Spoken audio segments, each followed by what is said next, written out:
దేవునికి స్తోత్రం. మీ అందరికీ కూడా వందనాలు. ఈరోజు అనుదిన వాక్య భాగాన్ని చదువుదాం.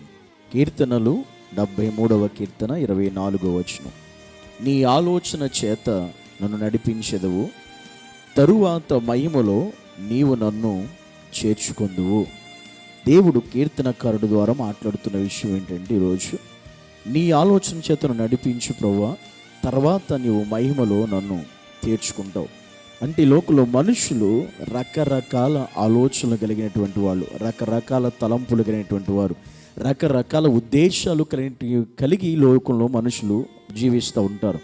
అయితే వాక్యం చెబుతుంది, ఈరోజు నీ ఆలోచన చేతను నడిపించు ప్రభువా అని అడుగుతున్నాడు భక్తుడు. ఎందుకని దేవుని ఆలోచన చేత నడిపించబడాలి? మనకంటూ బోళ్ళన్నీ ఆలోచనలు లేవా?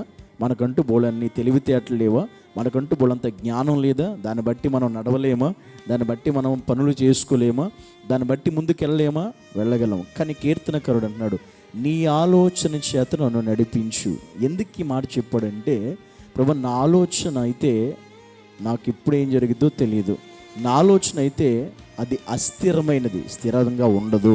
నా ఆలోచన ఎప్పుడు ఎలా ఉంటుందో నాకే తెలీదు. నా బుద్ధి ఎప్పుడు ఎలా మారుతుందో నాకో తెలీదు. నా పరిస్థితి ఎలా ఉంటుందో నాకే తెలీదు.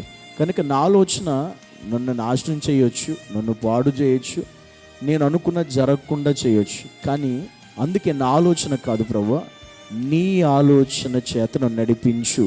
ఎందుకంటే నీ ఆలోచన స్థిరమైనది కనుక. నిజమే, దేవుడి ఆలోచన స్థిరమైనది.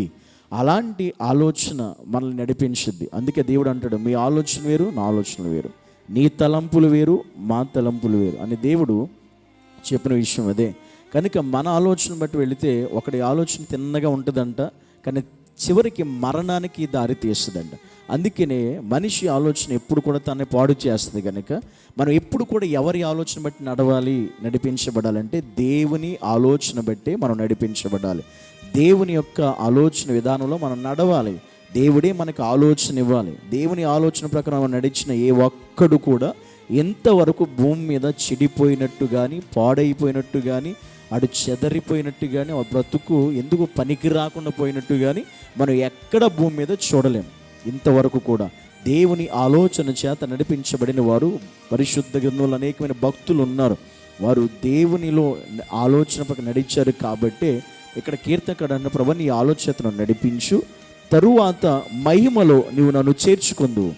ఎవరి ఆలోచన నడిపించబడితే మహిమలో చేర్చబడతాం, పరలోకం వెళతాం అంటే మన ఆలోచన కాదు. మన ఆలోచన అయితే ఖచ్చితంగా తిన్నగా మన నరకంలోకి తీసుకెళ్తాయి. అది మనకు కూడా బాగా తెలుసు. కానీ ఇక్కడ దేవుని ఆలోచన ప్రకారం మనం నడవగలిగితే, దేవుడే అలా నడిపిస్తే ఆలోచన మనల్ని పరలోక రాజ్యానికి, మహిమలోకి, అనగా ఆ పరలోక రాజ్యానికి అది మమ్మల్ని చేర్చగలుగుతుంది అనే సత్యాన్ని కీర్తనకారుడు చెబుతున్నాడు. కనుక ఇది సత్యం నువ్వు గ్రహిస్తే నీ ఆలోచన బట్టి నువ్వు ఎప్పుడు నడవు. ప్రతిరోజు ప్రతి దినము కూడా ఉదయం లేచిన దగ్గర నుండి సాయంత్రం వరకు నువ్వు చేసే ప్రతి పని, ప్రతి ఆలోచన దేవుని ఆలోచన ప్రకారం నువ్వు జీవిస్తావు తప్ప నీ సొంత ఆలోచన ప్రకారం, నీ స్వబుద్ధిని ఆధారం చేసుకుని నువ్వు బ్రతకడానికి ఎప్పుడు కూడా నువ్వు ప్రయత్నం చెయ్యు. అలా చేస్తే నువ్వే నష్టపోతాం, మనమే నష్టపోతాం ఖచ్చితంగా. కానీ దేవుని ఆలోచన మనల్ని మహిమలోకి చేర్చగలుగుతుంది, పరలోకానికి చేర్చుకోగలుగుతుంది. అందుకే మనం ఈ లోకాన్ని విడిచి పరలోకానికి వెళ్ళగలిగే ఆలోచనల చేత మనం నడిపించబడాలి.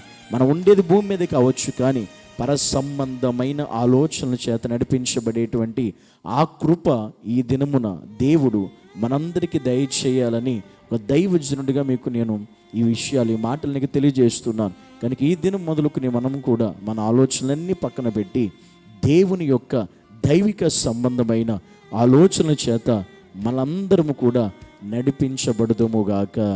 ఆమేన్. కళ్ళు మూసుకుందాం, అందరూ కూడా ప్రార్థన చేసుకుందాం. పరిశుద్ధుడైన తండ్రి, నీకు వందనాలు ప్రభా. ఇంతవరకు నా ఆలోచన ప్రకారం నేను నడిచానేమో, అలా నడిచి నేను నష్టపోయానేమో, నా పరిస్థితులన్నీ కూడా పాడైపోయినాయేమో. ఇక నుంచి అయినా ప్రభా నీ ఆలోచన చేత మేము నడిపించబడేటువంటి కృప మాకు సహాయం చేయమని యేసుక్రీస్తు నామమును బట్టి ప్రార్థించి వేడుకుంటున్నాము తండ్రి. ఆమేన్.